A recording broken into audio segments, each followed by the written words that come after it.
আমার একটা নতুন ভিডিওতে সকলকে স্বাগত জানাই। তো আজকে হচ্ছে অন্নপূর্ণা নিয়ে আমি আপনাদের কাছে নিয়ে এসেছি ভিডিও। তো অন্নপূর্ণা ভাণ্ডারে অনেকেই ৩,০০০ টাকা পেতে চায়, কিন্তু এখনও পর্যন্ত তারা অনেকেই আছে সাবমিট করেননি। তো কীভাবে করবেন আমি বলে দিচ্ছি বা জানিয়ে দিচ্ছি। তো আপনারা অনলাইন বা অফলাইনে করবেন, সবথেকে ভালো কিন্তু অনলাইনে করা। তো আপনি আগে অনলাইনে দোকানে, যে কোনো কম্পিউটার দোকানে যাবেন, যেখানে বলবেন যে অন্নপূর্ণা ভাণ্ডারে আমি ফর্ম সাবমিট করতে চাই। সেখানে আপনি আপনার ডকুমেন্ট নিয়ে যাবেন, Aadhaar card, PAN card, voter card, জমির মানে কতটা আপনার নামে জমি আছে বা আপনার প্রধান সদস্যের কতটা জমি আছে সেখানে কিন্তু দিতে হবে। আপনার ট্যাক্সের আওতায় আছেন নাকি সব কিছু ওখানে মানে ডিটেলস দিতে হবে, ঠিক আছে। কিন্তু স্ক্যান করা হবে Aadhaar card, voter card, PAN card, এগুলো কিন্তু স্ক্যান করা হবে। বাকিগুলো সব কিন্তু ওখানে লিখতে হবে, মানে কতটা জমি আছে আপনার, বা আপনার কত ইনকাম, বাৎসরিক ইনকাম, সব ওখানে দিতে হবে। ওখানে যখন সাবমিট করে নিয়ে আপনি কী করবেন, ওটা সাবমিট করার পরে আপনি কিছুদিন পরে আপনার স্ট্যাটাসটা চেক করবেন, ঠিক আছে। স্ট্যাটাস চেক করতে থাকবেন, দেখবেন লেখা থাকবে আন্ডার ইনকোয়ারি। আন্ডার ইনকোয়ারি যখন লেখা থাকবে, তারপরে আবার কিছুদিন পরে আপনি চেষ্টা করবেন যে আপনি যদি পঞ্চায়েত এলাকার মধ্যে হন, ওখানে কিন্তু লিস্ট পাঠিয়ে দেওয়া হচ্ছে অলরেডি অন্নপূর্ণা ভাণ্ডারে, যে আপনার নাম আছে নাকি ওখানে আপনি দেখে নিতে পারেন।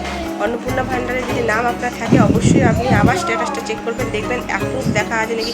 যদি নাও থাকে, যদি আন্ডার ইনকোয়ারির মধ্যে থাকে, তাও কিন্তু আপনার টাকা পাওয়ার চান্স অনেক বেশি, কারণ আপনার লিস্টে নাম চলে এসেছে।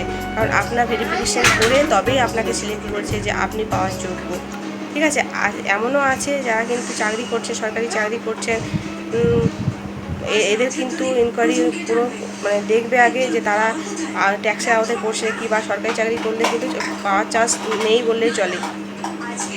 তো আপনি যখন কিছু করেন না, আপনি হাউস ওয়াইফ, অবশ্যই আপনিও পাবেন। একটু ধৈর্য ধরে থাকবেন, একটু টাইম লাগছে ইনকোয়ারি করতে। পুরো ইনকোয়ারি করছে সরকার, তারপর কিন্তু সিলেক্ট করছে। তার জন্য কিন্তু নামের লিস্ট কিন্তু পাঠিয়ে দিয়েছে অলরেডি সব জায়গায়। যেখানে পৌরসভা, সেখানে কিন্তু পৌরসভায় বিডিও অফিসে যেয়ে আপনি খোঁজ নিতে পারেন যে আপনার নাম লিস্টে এসেছে নাকি। আপনি যখন দেখবেন যে আপনার লিস্টে নাম চলে এসছে, আপনি কিন্তু কিছুদিন ওয়েট করবেন, কারণ ধাপে ধাপে টাকা দেওয়া চলছে, ঠিক আছে। ধাপে ধাপে টাকা দেওয়া চলছে, এই কারণে একটু দেরি হচ্ছে। তো অবশ্যই সকলে পাবেন, যারা পাওয়ার যোগ্য তারা কিন্তু অবশ্যই পাবেন।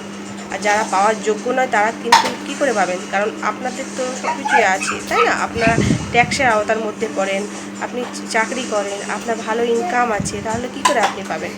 আর যারা আছে হাউস ওয়াইফ, যারা কিছু করে না, বাড়িতে থাকে, তাদের তো অবশ্যই পাওয়া উচিত, তাই না, কারণ তারা তো কিছু করে না। তার জন্য তারা অবশ্যই পাবেন। একটু ধৈর্য ধরে থাকবেন। আর এইরকম ভিডিও পেতে আমার চ্যানেলটাকে কিন্তু যদি এখনও পর্যন্ত সাবস্ক্রাইব না করে থাকেন, অবশ্যই একটা সাবস্ক্রাইব করে নেবেন, আর একটা বেল আইকনটা প্রেস করে রাখবেন, যাতে আমি যখনই এরকম কোনো ভিডিও আপলোড করি সবার আগে কিন্তু আপনার কাছে আগে যায়, আপনি আগে ভিডিওটা দেখতে পারেন। তা আমি কিন্তু গুরুত্বপূর্ণ তথ্য এরকম নিয়ে আসি, যাতে অনেকের উপকার হয়। যদি ভিডিওটা ভালো লাগে, অবশ্যই একটা লাইক, কমেন্ট, শেয়ার করে দেবেন। আর যাদের কিন্তু আন্ডার ইনকোয়ারির মধ্যে দেখাচ্ছে, তারা কিন্তু ধৈর্য হারাবেন না, অবশ্যই পাবেন। একটু টাইম লাগছে, বারবার আমি বলে দিচ্ছি, একটু টাইম লাগছে। অবশ্যই সকল মহিলারা পাবেন, কিন্তু যারা কিন্তু পাওয়ার যোগ্য, যাদের ডকুমেন্টস এখনও পর্যন্ত কিন্তু সাবমিট করেনি, অবশ্যই করে নেবেন। লক্ষ্মী ভাণ্ডার থেকে অন্নপূর্ণা ভাণ্ডারে ট্রান্সফার না করলে কিন্তু আপনি টাকা পাবেন না। আর আরেকটা জিনিস, ডিবিটি লিঙ্ক আছে কি, তা এটা কিন্তু আপনি ব্যাংকে যেয়ে কিন্তু অবশ্যই একটু দেখে নেবেন যে আপনার ডিবিটি লিঙ্ক আছে না নাই।